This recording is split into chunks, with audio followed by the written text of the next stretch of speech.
Imagine waking up tomorrow and discovering that money still exists. Your bank account is exactly the same. Your wallet is still full. Your credit card still works. At least, that's what you think. You get dressed, grab your keys, and stop at your favorite coffee shop before work. "One coffee, please." The cashier smiles, prepares your drink, you tap your phone to pay. Nothing. You try your card, nothing. You pull out a $20 bill. The cashier gently slides it back across the counter, then asks, "What can you give me instead?" You laugh. He doesn't. You look around the cafe. Nobody's paying with money. One person is offering a backpack. Another is trading vegetables. Someone else is trying to exchange a bicycle for breakfast. Suddenly, your salary doesn't matter. Your savings don't matter. Every billionaire, every millionaire, every ordinary person has exactly the same problem. They have money, but nobody wants it. How could something the entire world depends on become worthless overnight? To answer that, we need to travel back thousands of years, long before banks, before credit cards, before coins, before paper money, back to a world where buying something wasn't simple. Imagine you're a farmer. You have chickens. Today you want bread. So you walk to the village baker. You offer him one of your chickens. The baker smiles, but shakes his head. "I don't need chickens. I need shoes." Now you have a problem. You don't make shoes. So you leave the bakery and search for a shoemaker. Finally, you find one. You proudly offer your chicken. The shoemaker looks at it for a moment, then says, "I don't need a chicken. I need fish." Now you're searching for a fisherman, not because you want fish, but because the shoemaker wants fish. So you can get shoes. So you can finally buy bread. One simple purchase has turned into an entire day's work. And this wasn't unusual.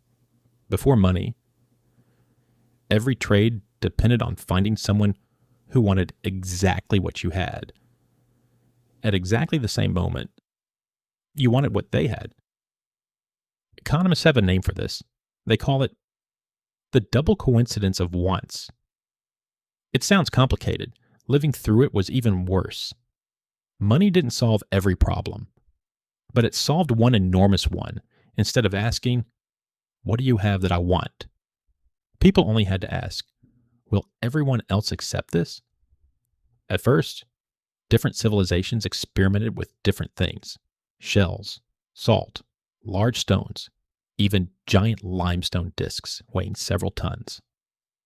As strange as they sound today, they all worked for the same reason. People trusted that someone else would accept them later. Eventually, gold and silver became popular not because they were magical, but because they were rare, easy to divide, difficult to fake, and they didn't rust away over time. Later came coins, then paper money, and something remarkable happened. A simple piece of paper became more valuable than the material it was printed on. Think about that for a second. A $20 bill costs only a tiny fraction of its face value to produce. The paper isn't worth $20. The ink isn't worth $20. The value exists because millions of people agree that it does. Money was never just paper, it was trust. And that single idea changed everything. Farmers could sell crops to anyone. Bakers could buy flour from strangers. Merchants could travel across continents. Businesses grew. Cities expanded. Trade exploded. Civilization didn't suddenly become smarter, it became faster. Because money removed millions of tiny negotiations that used to happen every single day. Instead of spending hours trying to find the perfect trade, people could spend those hours building, inventing, creating, and improving the world around them. The modern world wasn't built by money alone. It was built by what money made possible: fast, reliable cooperation between complete strangers. And today, that idea has become even stranger, because most money doesn't even exist physically anymore. When you receive your paycheck, no truck delivers boxes of cash. No coins appear. Your bank balance simply changes. When you buy lunch, nothing physical moves from your phone to the restaurant. Just numbers. Changing inside computers. Yet nobody questions it because everyone trusts that those numbers represent value. But what if that trust disappeared tomorrow? Let's go back to that coffee shop. Nothing about the building changed. The coffee still smells the same.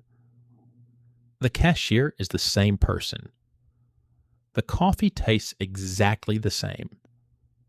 The only thing that changed was a shared belief. Without that shared belief, money becomes paper, bank balances become numbers, and fortunes become meaningless. That's what makes money one of the strangest inventions in human history. Its value doesn't come from the paper, or the metal, or even the computer storing it. Its value comes from billions of people believing the same story. The next time you buy a coffee, pause for just a second. You didn't just buy a cup of coffee. You participated in one of the largest networks of human cooperation ever created. Maybe humanity's greatest invention wasn't money after all. Maybe it was the ability for billions of complete strangers to trust one another enough to build a civilization together. And perhaps that's the most valuable currency humanity has ever created. If this changed the way you think about money, you'll probably enjoy the next AISK story too. Because sometimes the most ordinary things hide the most extraordinary ideas.